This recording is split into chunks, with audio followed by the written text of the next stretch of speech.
Alright, this is a quick review of our new game, Man v Beast, available only in paperback on Lulu.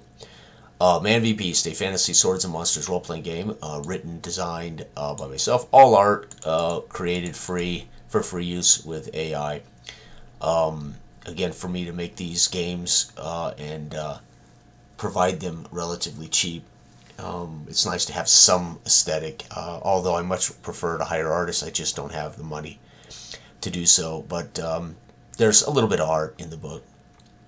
Man v Beast is a custom homage to old school D20 games published under the Creative Commons. This version of old game is greatly customized to resemble much of the old D20 fantasy games of the past. However, MVP does much differently for a simple yet deliberate experience. One will recognize character attributes in certain terms, but much is changed and left out for ease of purpose of roleplay. MVP is less old school D20 derivative and more unique D20 fantasy. And again, it's published under share alike Creative Commons, so people are free to use this engine to create their own versions of this style of role-playing game. It is traditional, so I'm not going to read the whole book to you, of course. Character creation, very simple. We have attributes, strength, dexterity, constitution, intelligence, intuition, and influence. The game is D20 roll under, so all calls will direct directly to an attribute. And so if I say you need to make a constitution check, you roll your constitution equal to or below to succeed. Very simple. All saves that would occur in the game will also call in a direct attribute. Strength, dexterity, and constitution also influence is ratings. Intelligence, intuition, and influence are they are themselves used alone mechanically. Strength, dexterity, and constitution influence health, etc. There are no rolling. You don't roll 3 dice 6. You don't roll dice. You literally get to choose from this array of numbers, and you can place them in the attributes to build the character you want to play and characterize. Do you want a warrior? Do you want a smart guy? Do you want an intuitive? Do you want to influence people with bluffing and intimidation, etc.?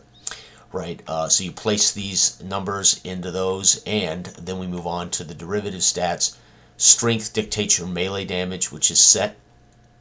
Dexterity dictates your missile to hit and your defense. So this is what you need to roll below to hit with missile weapons. This is what the enemy needs to roll below you to hit you in combat. So dexterity, if you're going to be a warrior, it's not strength and dexterity would be the two crucial attributes to be a pretty awesome warrior. And again, remember there is no leveling up. There are no classes. This is literally designed to be episodic, chronicle, one-off sessions, 60 to 90 minutes. Your characters are already established. They're out in the world. They are not home. They are on the road. They're passers-by. They are out on adventures, right? Okay. So, again, you want to create the character you want to be, right? Okay. And then, of course, Constitution determines your hit points or health points. And also Constitution determines your recovery ability, your ability to recover when you are knocked out of combat, or recover from poisonings, etc. Okay, who is your character? Then name them. Write a short motivation, background, whatever. Figure out a personality, and you might want to present that before session so everybody kind of knows who your character is. Remember, these are assumed like we're picking up in the middle of a movie, like a 90-minute epic high-adventure movie. It'll be assumed all characters are together and know each other, have a past. Equip your character. This is very simple. You get to pick one of these on the top, and you can only then pick a second below it. So if I want a sword, I can have a dagger, shield, or armor, right? And that's going to dictate what your character starts with as far as their weaponry, right? Okay. And then characters will begin with certain essentials, a flint and tinder, water, skin, etc. This dictates what the weapons mean and how they affect your play and how they affect your character right here. So if you want to know what a sword does, that's what a sword does. If you want to know what the best combination is, sword and shield, sword and armor, sword and dagger, well, you look to see how they affect your character. So these two pieces that you select from will directly impact how it affects your character in play, especially combat. There's an example character, Jodis the Angry. His fate is 0 because this will be his very first session. So since there is no character improvement, and we are meant to complete sessions in one sitting. Let's say, and then we come back in a month and say, let's do it again, guys. Let's play another one. Everybody survived. They would automatically start that session with a fate point. That fate point can be spent to succeed at any challenge. Okay, so you put your attributes into your scores. You get your derivative stats. His defense is modified by his sword and shield, so he is a 16, right? Actually, I'm sorry, this should be 12 and below, so I typo there. Melee damage, this is his base melee plus weapon. His missile to hit chance, and his recovery chance. His armor soak, he did not select armor in his setup, so he has no armor soak. Then it's just a quick write-up of his equipment and his kind of a description of his character. How to play Man vs. Beast. Again, it's traditional. This is a traditional GM presenting the world, the NPCs, situations. They know all the secrets the players play, so it's very traditional communication here. Fate, again, is a point that can be spent. You cannot stack or store fate points, so use them liberally but prudently, because you cannot have multiple fate points ever. New items and gear can only be found through play. Characters adventure as a party. They will have one main non-player character, Torchbearer. They can name him, decide what kind of what he's about, but the GM plays this non-combatant, kind of his boy Friday, right? This guy will be the cook. He'll set the camp. He'll carry equipment, etc. But the party also receives a mook per person. So if there's 4 people in the party, all 4 players will have a mook. A mook is a hireling or a soldier. But these mooks can be killed in one shot. They're one-shot kills. Give them a name. You have to make some decisions for them, maybe, through play. But the reality is it's assumed that your group of 4 are on an expedition. When a mook's killed in session, they're gone. But for the next episode, we would have, of course, 4 new mooks for our expedition. These would be satellite characters that are always in the background of the group, and then the main heroes. It's party-based. Everybody knows the ultimate goal in role-playing is to be traveling, adventuring, and role-playing. It's not, treasure is completely abstract. It has value in negotiation, etc., but there is no treasure acquisition. There is no, gold. There is no, you are literally in an ancient world exploring. Let's see here. Then we've got a little more of this art. This is meant to be more of the South America, large rivers and jungles. This is what maybe the world looks like when you're traversing somewhere like South America. Game mechanics, then we talk about the base mechanics, advantage, disadvantage, encounters, combats, rounds, turns, and moments. Initiative, how initiative works. So initiative works for everything. We don't roll initiative solely for combat. You roll initiative for any encounter. That initiative holds over if that encounter turns into combat. So the very first thing we do when any scene starts and there's going to be communication or combat or whatever, we roll initiative, and that will carry through. Lowest roll wins. Each side rolls initiative.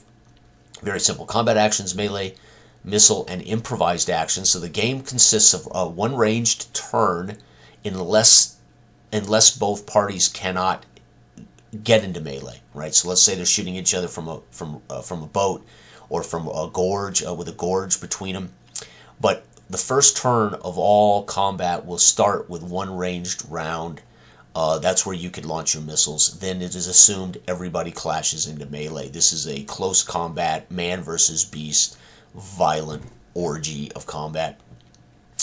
So then we would have that turn, and then we go into melee, and then we have what's called improvised actions. As we know, players are creative and imaginative, and they're always coming up with something. Can I do this? Can I do that?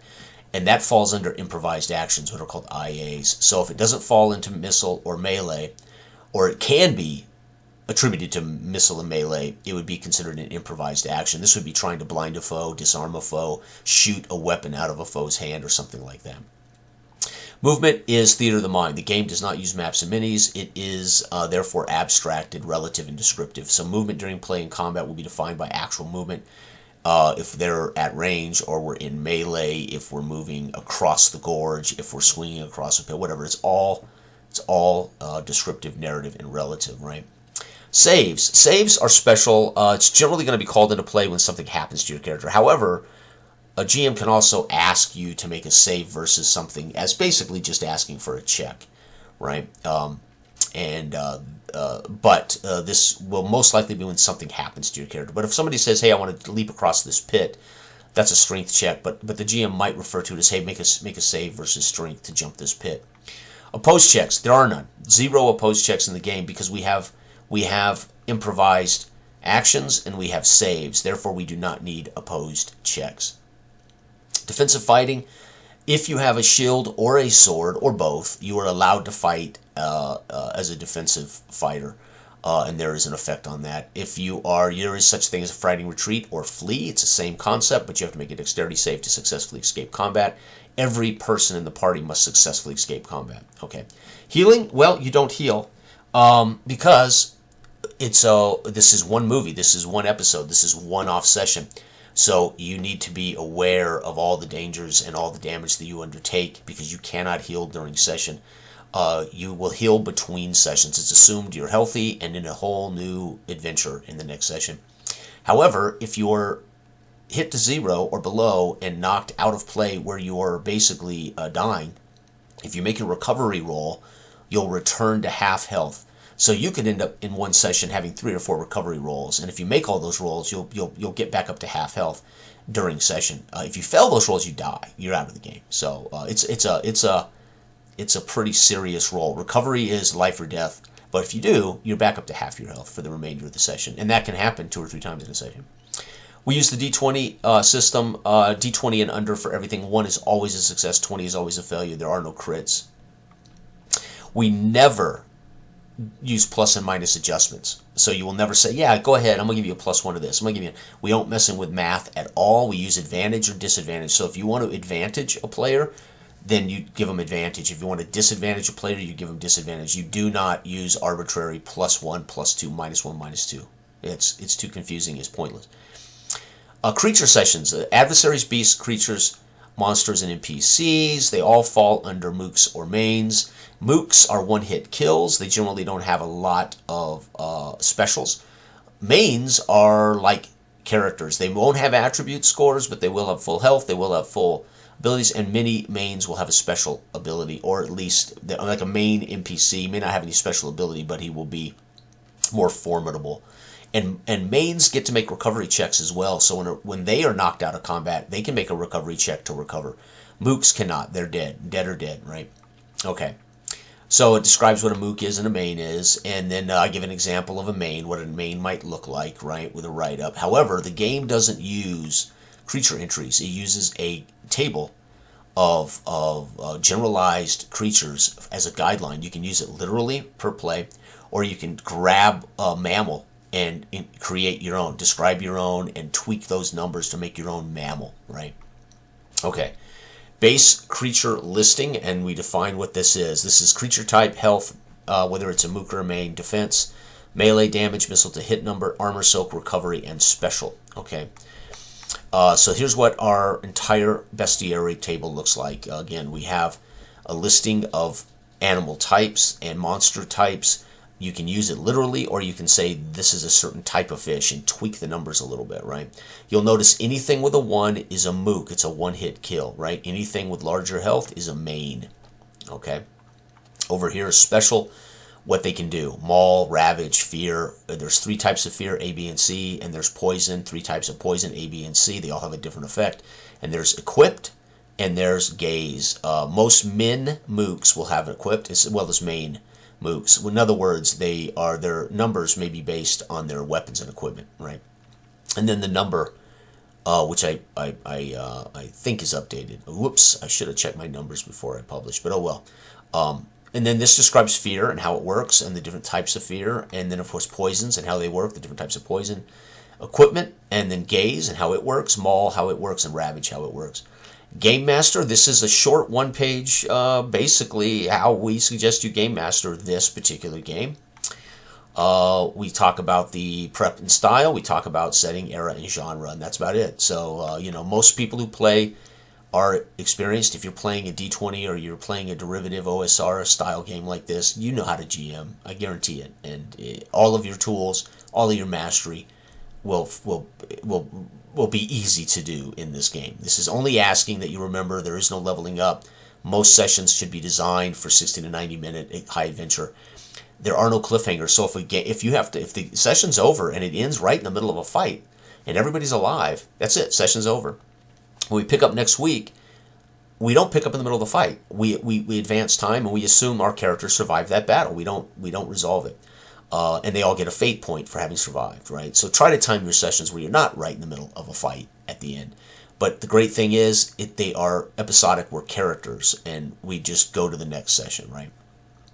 That's unique. I don't think anybody's.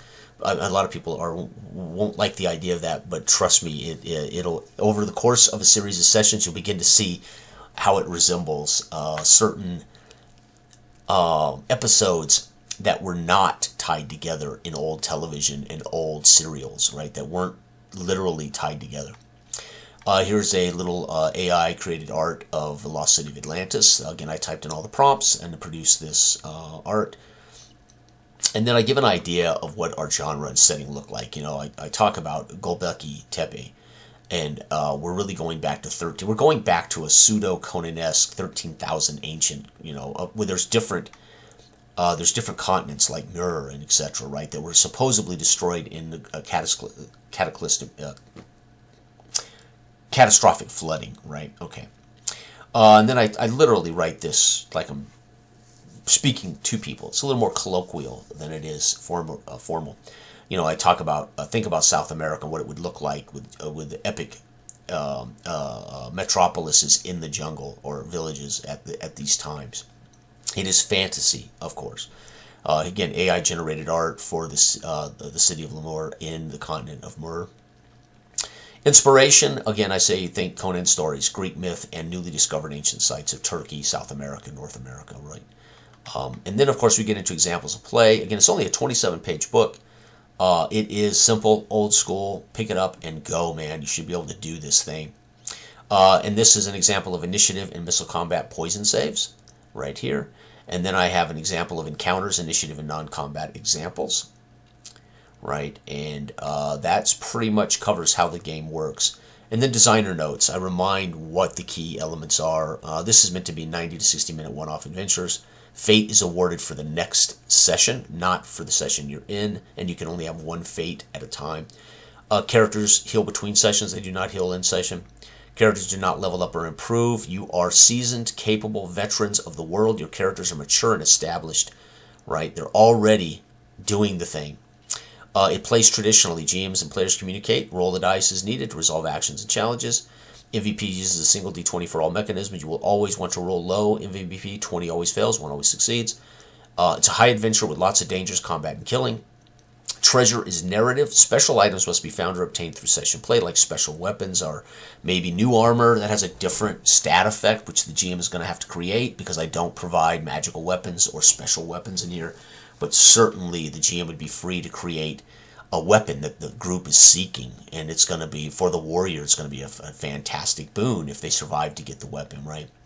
Remember, initiative is rolled for all situations, combat or otherwise, and it's rolled first. So initiative doesn't cue combat. It cues who gets to go first in conversation, exploration, etc. But it only need to roll initiative when it involves other parties. So obviously, if the group comes into a cave and they want to explore, we don't roll initiative. But if a party meets an ape, we roll initiative. It not necessarily means combat.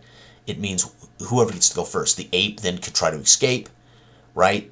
The ape then could stand and scream at him, or the ape could attack, right, if it wins. If the players win, they can shoo the ape, try to shoo the ape away. They can watch to see what the ape does, or they can attack the ape, right? So one of the problems that I have in the traditional procedures of D&D is initiative to determine who goes first only comes up in combat. Once we're in combat, you feel compelled to fight. But if initiative is rolled as they encounter an ape in a cave, the ape wins the initiative. It could literally escape. It could flee. That's it. It just makes a dex save and below, which for monsters is a recovery check. So if it makes its recovery check and below, it escapes. The party can do nothing about it, right? And that's why we need initiative to launch all encounters. Okay, that's the thought. That's the logic behind it. MVP is a theater of the mind game. The conversation and detail should reflect the abstraction that is shared vision by the multiple players. The GM should communicate the important details for risk, reward, and life and death. However, do not sweat the minor miscommunications that can occur between players' visions of a scene and yours. Generally, it does not matter, as MVP is not tactical. MVP genre is swords and sandal, ancient history of a Conan-esque type era and settings. There are many cities, villages, and civilizations. There are many mysteries and dangers in the world. There might be magic, but it is the one thing the characters have no ability to control or understand. Magic would be viewed as a great unknown and threat, and it should be. MVB gives GMs and players a system of base rules to play liberally and enjoy many sessions and many different experiences, etc., etc. And then, of course, this is written, designed, developed by myself, Candlelight Games. All rights are reserved. All art is free, generated, and it is a Creative Commons document. Anyway, thanks for watching this. This gives everybody an idea what is Man vs. Beast that we have just released. Thanks for watching. Bye-bye.